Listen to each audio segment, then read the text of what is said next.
할렐루야. 앞뒤 옆으로 같이 인사합니다. 당신은 행복한 예배자입니다.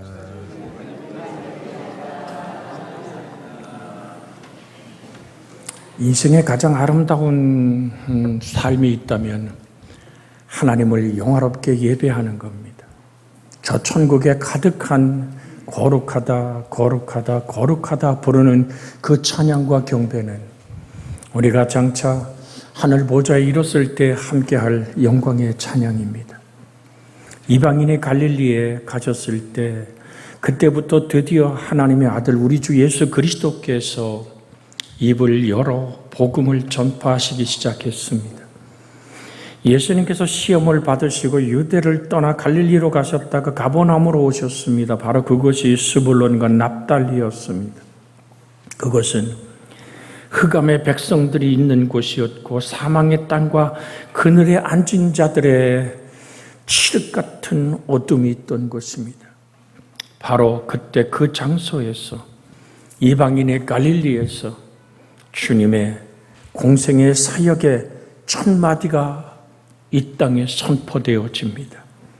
예수께서 비로소 전파하여 이르시되 회개하라. 천국이 가까웠느니라. 여기서 아주 중요한 단어는 전파하여라는 말입니다. 전파하여라는 말은 선포하다, 설교하다, 나타내다라는 뜻을 지니고 있습니다.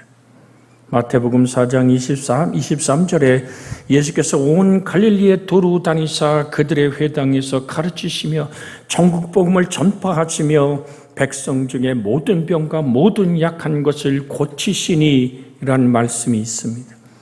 예수님의 사역은 이렇게 세 가지입니다. 바로 첫째는 오늘 전파하다라는 거죠.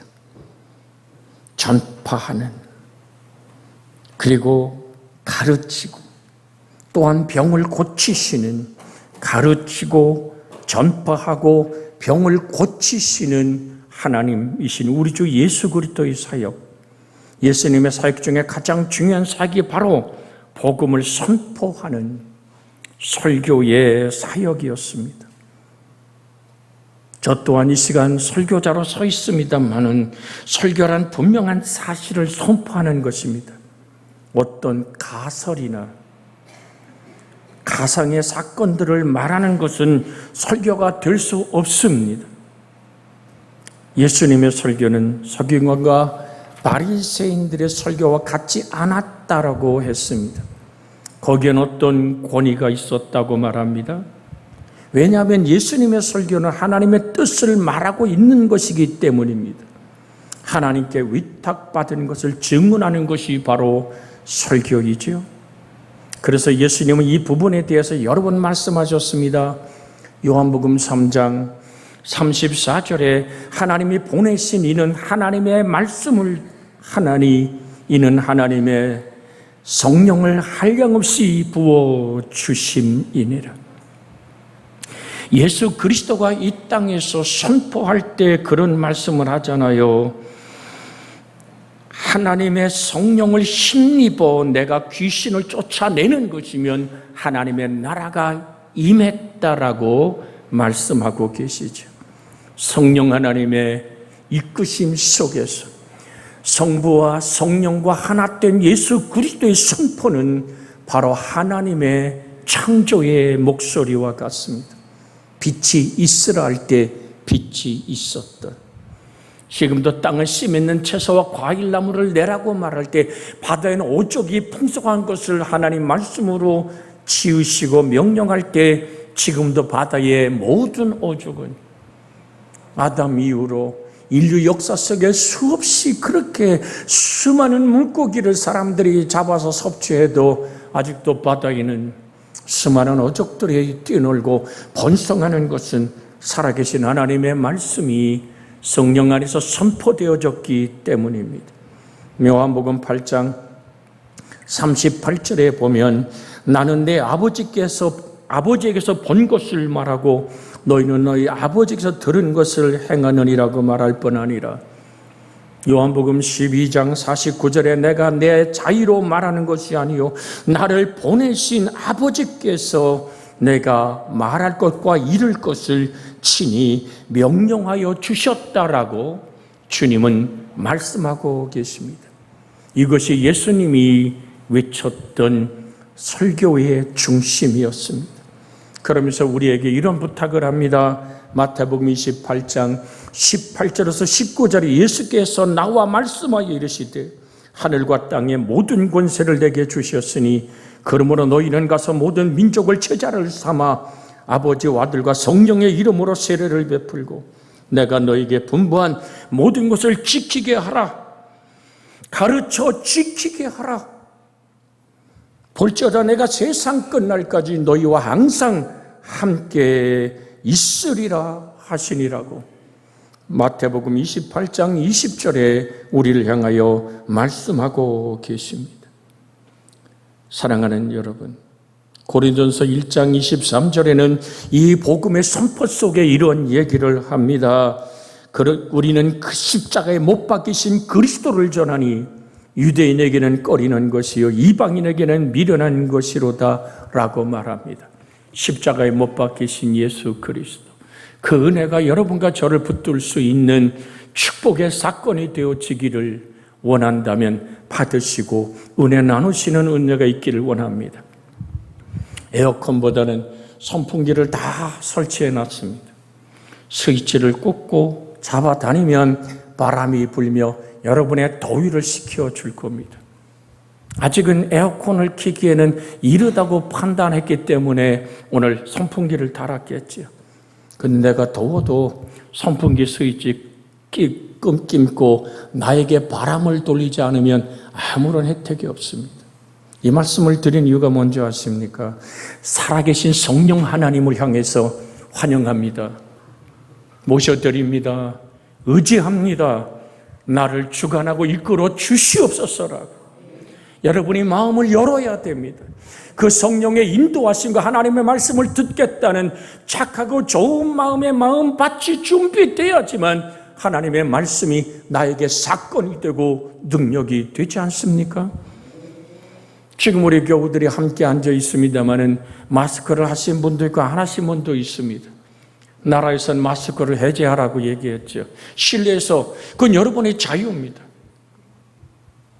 여러분, 내가 선택하는 거거든요. 이제 코로나에 오늘 감염돼서도 강제 격리가 되지 않고 그냥 권고사항이 되어 있지 않습니까? 그러니까 지금 오늘 내일까지 연휴에 꽉 차버린 인천공항이 정말로 북새통을 이루는 뉴스를 여러분이 보았을 겁니다. 뭔가 나를 묶고 있는 것이 나를 자유케 할 때 어떤 보복적인 심리도 있겠지만 이제는 자유를 노래하며 연휴를 내서 오늘 6월 6일 쉴 때까지 모두 휴가를 내는 사람들도 있습니다. 성경은 이렇게 말합니다. 진리를 알지니 진리가 너희를 자유케 하리라. 내가 하나님의 말씀을 받아들여 그 말씀을 곱씹고 주야로 묵상할 때 살아계신 하나님의 말씀이 나의 인생에 시냇물을 이루고 나의 삶을 가꾸며 내 자녀의 인생을 푸르르게 하고 달마다 과실을 맺고 그 잎사귀가 마르지 아니함 같은 그 하는 일이 다 형통한 하나님의 능력, 살아계신 말씀을 만날 때 가능한 것입니다. 여러분, 십자가에 못 박히신 예수가 나를 향해 피 흘렸다는 사실이 여러분과 저에게는 오늘 정말로 은혜요, 축복이요, 감사입니까? 아니면 미련하게 보입니까? 사도행전 10장 42절로 43절에 우리에게 명하사 백성에게 전도하되 하나님이 살아있는 자와 죽은 자의 재판장으로 정하신 자가 곧 이 사람인 것을 증언하게 하셨고 그에 대하여 모든 선지자도 증언하되 그를 믿는 사람들이 다 그의 이름을 힘입어 죄사함을 받는다 하였느니라. 이 땅에 우리는 찬송하잖아요. 나의 죄를 씻기는 예수의 피밖에 없다고. 어디서 들었나요? 그 보혈의 피를 쏟을 때 주님은 아버지, 저들이 하는 일을 저들이 알지 못합니다. 저들의 죄를 사하여 주시옵소서가 말할 때 저들 속에 내가 있는 거예요. 나의 허물과 죄를 걸머지신 예수의 보혈 앞에 인생의 마지막 삶을 정돈할 때 내 하나님의 영광을 바라볼 수 있는 믿음의 역사가, 정말 주의 손에 붙들리는 구원받은 자의 부활의 선 승리가 내가 들은 말씀이 나의 근육이 되고 나의 고백이 될 때 이루어지는 사건인 줄 믿습니다. 이렇게 산상설교나 다락방 강해나 예수께서 이곳저곳서 하신 설교는 자신의 뜻과 생각을 전하는 것이 아니었습니다. 이것이 설교입니다. 오늘날 교회 설교가 타락해가고 있습니다. 신문 기사거리나 사회면으로 설교하는 사람도 있습니다. 물론 그것도 중요할 수 있습니다. 그러나 그것은 설교가 아니라 강연입니다. 설교는 하나님의 말씀을 대신 전하는 것입니다. 설교는 정견 발표나 도덕 강연도 될 수 없습니다. 예수님의 설교는 주님의 복음 사역의 핵심이었습니다. 복음이 뭐죠?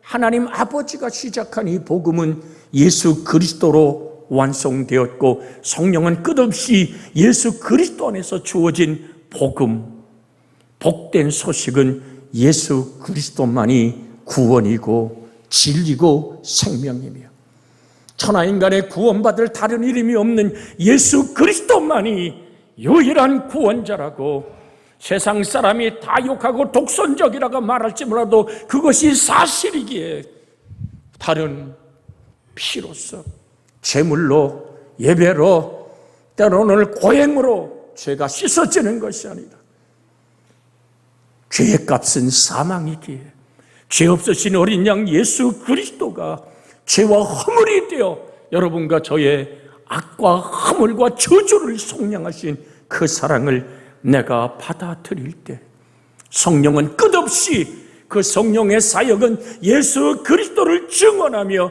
예수 그리스도의 보혈의 피의 씻음과 예수님의 부활이 바로 예수님의 사건이 나의 사건이 됨을 증거하는 것이 성령의 역사요, 이 땅에 보혜사로 오신 성령의 증거임을 잊지 않기를 주의 이름으로 부탁을 드립니다.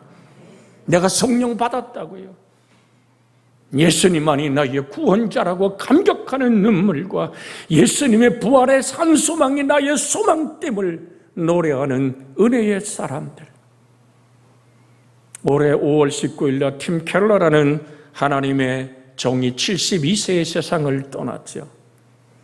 그가 갑상선 암에서 2002년에 오늘 걸려서 치료받고 2020년에 다시금 오늘 그 암이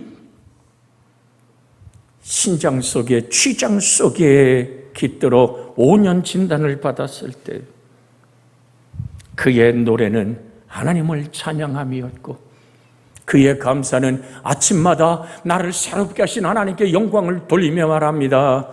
내가 질병을 치료해 달라고 원하는 것이 아니라, 고통 없이 이 땅의 죽음을 맞이하는 소망이 아니라 예수님의 부활이 나의 부활로, 마지막 주님 강림하는 그날 내가 무덤을 열고 일어날 때 생명의 부활로 일어나는 산 찬양의 사람이 되는 것.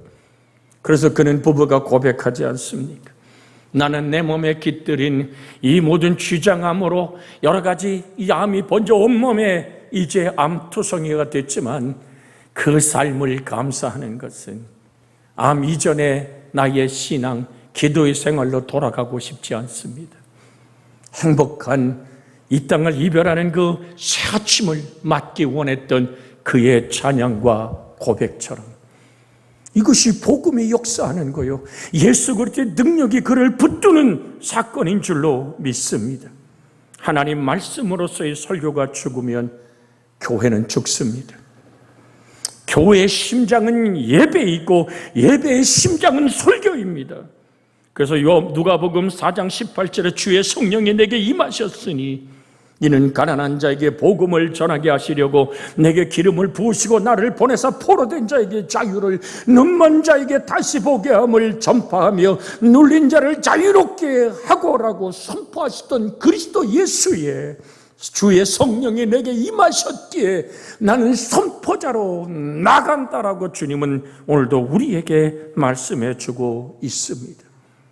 이 땅에 두 눈 뜨고 모든 걸 분별하는 것을 눈을 떴다고 말하고 보지 못하는 걸 장님이라고 말하지만, 눈먼 자를 보게 한다는 얘기는 단순히 장님의 눈을 여는 메시아를 증명하는 것으로 끝나는 것이 아니라 자기에게 갇혀 세상의 애착과 정과 맞들어 하나님 아닌 것에 묶여있는 나의 눈을 열어주는 거지요. 바울의 눈에서 비늘 같은 것이 벗겨지듯이 예수를 볼 수 있는 새 눈을 열어주시는, 마음의 눈이 열려지는 그 은혜가 말씀 안에서, 성령의 능력 안에서 이루어지는 사건임을 잊지 않기를 원합니다. 사도행전 5장 42절에 그들이 날마다 성전에 있든지 집에 있든지 예수는 그리스도라 가르치기와 전도하기를 그치지 아니하니라. 예수는 그리스도라, 예수님은 메시아라, 예수님만이 구원이시라 선포하지 않고는 견딜 수 없었던 사도행전의 마가의 다락방에 성령을 경험한 사람들의 뜨거운 가슴이 여러분과 제 속에 재현되어지기를 주의 이름으로 축복해 드립니다.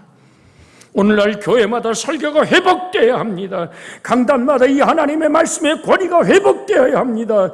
이것이 없으면 교회는 타락합니다. 사도행전 4장 33절에 사도들이 큰 권능으로 주 예수의 부활을 증언하니 무리가 큰 은혜를 받더라고 말합니다. 고린도 후서 4장 5절에 우리는 우리를 전파하는 것이 아니라 오직 그리스도 예수의 구주 되신 것과 또 예수를 위하여 우리가 너희 종된 것을 전파함이니라. 그러면서 6절에 어두운데 빛이라 말씀하셨던 그 하나님께서 예수 그리스도의 얼굴에 있는 하나님의 영광을 아는 빛을 우리 마음에 비추셨느니라. 하나님의 영광을 아는 예수 그리스도 얼굴에 있는 광채는 바로 살아계신 하나님의 말씀입니다. 지금도 하나님은 말씀의 모습으로 여러분을 만나고 있고, 그 말씀을 주야로 묵상함으로 여러분을 복되게 하시는 하나님의 이끄심에 순종할 수 있는 여러분과 제가 되기를 주 예수의 이름으로 축복해 드립니다. 설교가 하나님의 말씀이라면 들을 때 찔림을 받아야 합니다. 기분 나쁠 정도로, 자존심이 상할 정도로 찔려야만 합니다. 이것이 하나님의 말씀을 만나는 방법 중에 하나입니다. 그래서 사도행전 2장 37절에서 38절에 보면 그들이 이 말씀을 듣고 마음에 찔려 베드로와 다른 사도들에게 물어 이르되 형제들아 우리가 어찌할꼬 하거늘 베드로가 이르되 너희가 회개하여 각각 예수 그리스도의 이름으로 세례를 받고 죄사함을 받으라. 그리하면 성령을 선물로 받으리라고. 사도는 증거합니다. 마음에 찔려라는 얘기는 가슴을 베어내다라는 뜻과 같습니다. 내 가슴을 베어내는 쓰리고 아파. 하나님의 말씀이 들려올 때 너희가 십자가에 못 박아 죽인 그가 구약에 예언된 메시아며 그는 죽음을 이기고 부활하셨고 그 부활은 바로 예수 믿는 모든 자에게 부활이라고 증거하는 천하 인간의 구원은 예수뿐이라고. 그래서 우린 전도하고 그래서 우리는 선교하는 거 아닙니까? 전하지 않고는 견딜 수 없는 심령이 내게 없다면 아직 내가 예수 그리스도를 제대로 만나지 못한 겁니다. 하나님의 말씀이 여러분의 인생을 정말로 부서뜨릴 수 있을 정도로 그 설교를 들을 때 꼭 나만 두고 나를 향해서 설교하는 것 같다고 느껴져야만 합니다. 설교가 무섭도록 자기를 분해하고 찌르고 파괴시켜야 합니다. 또한 그것이 진정한 하나님의 말씀이라면 회개와 용서와 위로와 그리스도를 보여주는 것에만 합니다. 이것이 설교라고 말씀드리고 싶습니다. 그래서 사도 바울은 사도행전 28장 23절과 따로 31절에 보면 사도행전 28장 23절에 그들이 날짜를 정하고 그가 유숙하는 집에 많이 오니 바울이 아침부터 저녁까지 강론하여 하나님의 나라를 증언하고 모세의 율법과 선지자의 말씀을 가지고 예수에 대하여 권면하더라. 31절에 하나님의 나라를 전파하며 주 예수 그리스도에 관한 모든 것을 담대하게 거침없이 가르치더라. 결국은 형장에 끌려가 목이 단두대에서 끊어지는 순간까지도 예수 그리스도를 외쳤던 바울의 외침. 사랑하는 여러분, 그리스도께서 나를 보내심은 세례를 베풀게 하려 하심이 아니요 오직 복음을 전하게 하려 하심이로되 말의 지혜로 아니하면 그리스도의 십자가가 헛되지 않게 하려 함이라. 십자가의 도가 멸망하는 자들에게는 미련한 것이요 구원받는 우리에게는 하나님의 능력이라고. 고린도전서 1장 17절로 18절에 말할 뿐 아니라 마가복음 1장 14절로 15절에 요한이 잡힌 후에 예수께서 갈릴리에 오셔서 하나님의 복음을 전파하여 이르시되 때가 찼고 하나님의 나라가 가까웠으니 회개하고 복음을 믿으라 하시더라. 예수님의 설교의 내용은 간단합니다. 회개하라. 천국이 가까웠다. 천국이란 말은 하나님이 지배하고 예수가 사랑으로 다스리는 겁니다. 하나님이 창조한 우리 주 예수 그리스도가 창조한 그 땅에 전능하신 하나님이 이제 와 있다. 예수 그리스도 안에서만 저 천국의 영광이 열려지기에 주님은 회개하라고 외쳤던 겁니다. 회개란 죄에서 돌이키고 예수의 이름으로 변화되는 것이 회개입니다. 흑암에서 큰 빛으로 나오는 것입니다. 회개하라 천국이 가까웠느니라 하였으니라고 마태복음 3장 2절에 말씀하고 있잖아요. 왜 회개해야 합니까? 예수님이 회개하라고 했기 때문에 우리는 회개해야 합니다라는 정당함을 말씀드립니다만은 내가 살기 위해서는 하나님을 향해서 돌이켜야 되고 그 말씀을 영접하며 그 말씀 안에 살아가야만 되는 것입니다. 누가복음 13장 2절로 3절에 대답하여 이르시되 너희는 한번 같이 읽어볼까요? 대답하여 이르시되 너희는 이 갈릴리 사람들이 이같이 해받음으로 다른 모든 갈릴리 사람보다 더 죄가 더 있는 줄 아느냐? 너희에게 이르노니 아니라. 너희도 만일 크게 읽습니다. 시작. 너희에게 이르노니 아니라. 너희도 만일 회개하지 아니하면 다 이와 같이 망하느니라. 우리 하나님의 마음은 이 땅의 멸망을 만들고 싶지 않습니다. 하나님이 세상을 처럼 사랑하사 독생자를 주셨으니 이는 누구든지 저를 믿는 자마다 뭐하지 않고요 멸망하지 않고 영생을 얻게 하려 함이죠. 그래서 에스겔서부터 이 말씀은 우리의 귀에 들려오고 있습니다. 에스겔 18장 31절에 보면 너희는 너희가 범한 모든 죄악을 버리고 마음과 땅을 새롭게 할지어다. 이스라엘 족속아, 너희 마음과 영을 새롭게 할지어다. 그러면서 뭐라 그래요? 이스라엘 족속아, 너희가 어찌하여 죽고자 하느냐? 에스겔 33장 11절로 돌아가면 너는 그에게들에게 말하라. 주 여호와의 말씀이니라. 나의 삶을 두고 맹세하노니 나는 악인이 죽는 것을 기뻐하지 아니하고 악인이 그 길에서 돌이켜 떠나 사는 것을 기뻐하노라. 이스라엘 족속아, 돌이키라. 너희 악한 길에서 떠나라. 어찌하여 죽고자 하느냐 하셨다 하라고 말씀하고 있습니다. 사도행전으로 다가가면요, 사도행전 8장 22절에 그러므로 너희 이 악함을 회개하고 주께 기도하라. 혹 마음에 품은 것을 모아여 주시리라. 사하여 주시리라. 마음으로 믿어 의에 이르고 입으로 신하여 구원에 이른 것처럼 마음에 악을 품을 때 그 악은 표출되는 뭐로 나타납니까? 행동으로 나타나고, 거듭된 행동은 습관을 만들고 그 습관은 운명을 만들어내지 않습니까? 그렇게 유명한 배우요, 그 배우가 TV나 영화에 나오면 그렇게 박수치며 좋아했던 배우가 어느 날 마약쟁이가 되어 화면 앞에 섰을 때, 여러분, 그가 습관적으로 마약을 하는 마약쟁이래. 저가 음주 운전해서 이렇게 사고를 냈대 할 때 모든 팬들의 마음은 떠나버리지 않습니까? 오늘 사랑하는 여러분, 들키지 않은 것과 들킨 것들이 있습니다. 그러므로 너희 악함을 회개하고 주께 기도하라. 혹 마음에 품은 것을 사하여 주시리라.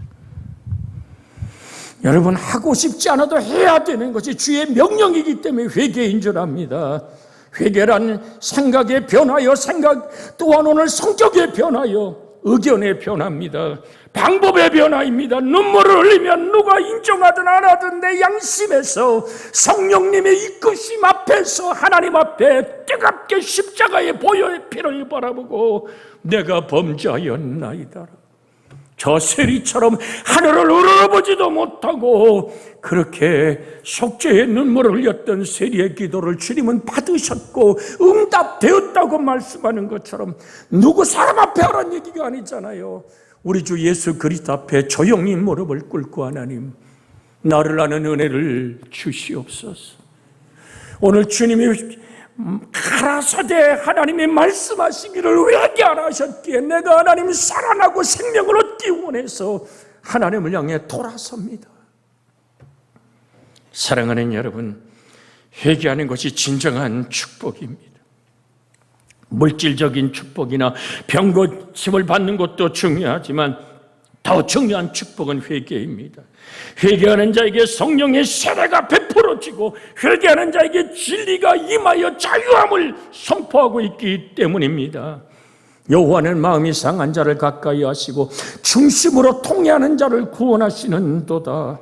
이사야 43장 18절의 말씀입니다. 요한일서 1장 9절을 보면 만일 우리가 우리의 죄를 자백하면 그는 미쁘시고 의로우사 우리의 죄를 사하시며 우리를 모든 불의에서 깨끗게 하실 것이요. 이사야 57장 15절의 말씀을 한번 같이 읽어보기를 원합니다. 이사야 57장 15절 화면을 보시고 또한 성경을 찾아 읽습니다. 지극히 존귀하며 영원히 거하시며 거룩하다 이름하는 이가 이와 같이 말씀하시되 내가 높고 거룩한 곳에도 있으며 또한 통회하고 마음이 겸손한 자와 함께 있나니 이는 겸손한 자의 영을 소생시키시고 통회하는 자의 마음을 소생시키어 내가 통회하며 하나님을 향해서 돌아서는 우리의 마음을 소생시키려 하시는 하나님의 의도 앞에, 그래서 회개는 다른 말로 표현하면 행복을 추구하는 방향을 하나님으로 바꾸는 것입니다. 그러므로 너희가 회개하고 돌이켜 너희 죄 없이함을 받으라. 그리하면 새롭게 되는 날이 주 앞으로부터 이를 것이라고 사도행전 3장 19절에 말할 뻔하니라. 누가복음 15장에 보면 7절과 10절에 내가 너희에게 이르노니 이같이 죄인 한 사람이 회개하면 하늘에 있는 회개할 것 없는 의인 99으로 말미암아 기뻐하는 것보다 더하리라. 10절에 내가 너희에게 이르노니 이와 같이 죄인 한 사람이 회개하면 하나님의 사자들 앞에 기쁨이 되느니라. 내가 죄악에서 돌이켜 하나님의 은혜를 붙드는 그 순간 하늘에 기쁨의 축제의 잔치가 열려진다. 그것 때문에 이 땅에 오신 주님, 이사야 66장 2절에 이렇게 주의 목소리를 들려줍니다. 나 여호와가 말하노라. 내 손이 모든 것을 지었으므로 그들이 생겨났느니라. 물은 마음이 가난하고 심령에 통회하여 내 말을 듣고 떠는 자 그 사람은 내가 돌보려니와. 하나님의 손길이 우리의 인생을 돌보시는 하나님의 영광, 그 은혜 안에 여러분과 제가 있어지기를, 그때 천국의 역사가 임하는 것입니다. 천국이 가까웠다. 왜 회개해야 합니까? 천국이 가까웠기 때문입니다. 이것은 메시아가 지금 왔다는 말입니다. 구세주가 지금 여기 와 있다는 뜻입니다. 그러나 내가 하나님의 성령을 힘입어 귀신을 쫓아내는 것이면 하나님의 나라가 이미 너에게 임하였느니라. 부족하지만 여러분의 목사가 지금 성령을 힘입어 하나님의 말씀을 선포한다면 하나님의 나라가 여기 임했다는 얘기입니다. 하나님의 나라는 하나님이 지배하고 예수님이 사랑으로 다스리는 것이, 여러분과 제가 만나야 될 유일하신 그 하나님 예수 그리스도임을 잊지 않고 주님 안에 머무는, 천국은 장소적 개념이 아니라 통치의 개념입니다. 그러므로 천국이란 하나님의 통치, 다시 말하면 예수님이 다스림이 이루어지는 것을 말하는 것입니다. 바리새인들이 하나님의 나라가 어느 때 임하나이까 묻건을 예수께서 대답하여 이르시되 하나님의 나라는 볼 수 있게 임하는 것이 아니요 또 여기 있다 저기 있다고도 못하리니 하나님의 나라는 너희 안에 있느니라. 그래서 주님은 말씀합니다. 심령이 가난한 자는 복이 있나니. 천국이 누구 것이라고요? 저희 것이니라. 천국이 그들의 것임이니라. 하나님 아닌 것에서 다 비워지고 하나님만으로 채워지기 원하는 비워진 그 가난한 마음 속에 하나님의 통치와 다스림이 시작됩니다. 그래서 하나님의 나라는 먹는 것과 마시는 것이 아니요 오직 성령 안에서 의와 평강과 희락이라고. 천국의 주인은 누굽니까? 하나님이시며 예수 그리스도입니다. 그런데 예수 그리스도가 이 땅에 오셨습니다. 예수 그리스도가 우리 가운데 있습니다. 천국이 이미 왔습니다. 그러니까 회개하라고 하는 것입니다. 지체하지 말라고 말합니다. 회개는 지체해서는 안 되는 것입니다. 그래서 끝으로 여러분에게 이 말씀을 들려드리고 싶습니다. 요엘서 2장 12절로 14절의 여호와의 말씀에 너희는 이제라도 금식하고 울며 애통하고 마음을 다하여 내게로 돌아오라 하셨나니 너희는 옷을 찢지 말고 마음을 찢고 너희 하나님 여호와께 돌아올지어다. 그는 은혜로우시며 자비로우시며 노하기를 더디하시며 인애가 크시사 뜻을 돌이켜 재앙을 내리지 아니하시나니 주께서 혹시, 이게 얼마나 귀한 말씀인 줄 아십니까? 14절에 주께서 혹시 마음과 뜻을 돌이키고 그 뒤에 복을 내리사 너희 하나님 여호와께 소제와 전제를 드리게 하지 아니하실지 누가 알겠느냐?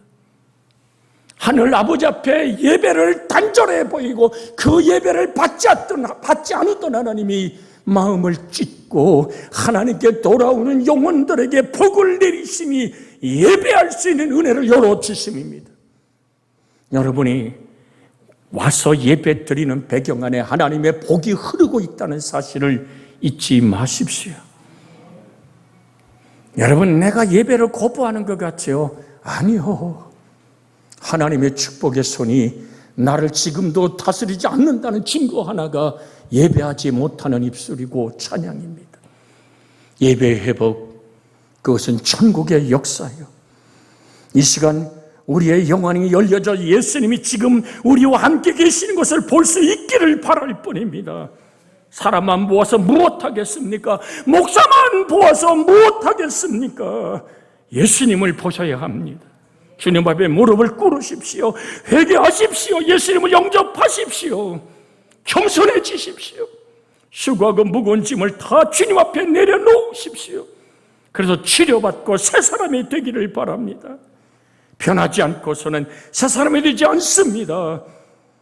괴모히 무릎을 꿇고 기도하십시오. 자기를 돌이켜보고 정리하고 새 마음을 가지고 하나님이 주시는 축복과 은총의 삶을 살 수 있도록 하나님을 향해 돌아서는 은혜가 있기를 주의 이름으로 축복해 드립니다. 같이 합심하여 기도합니다. 주여 자비하신 하나님, 주님은 친히 말씀하기를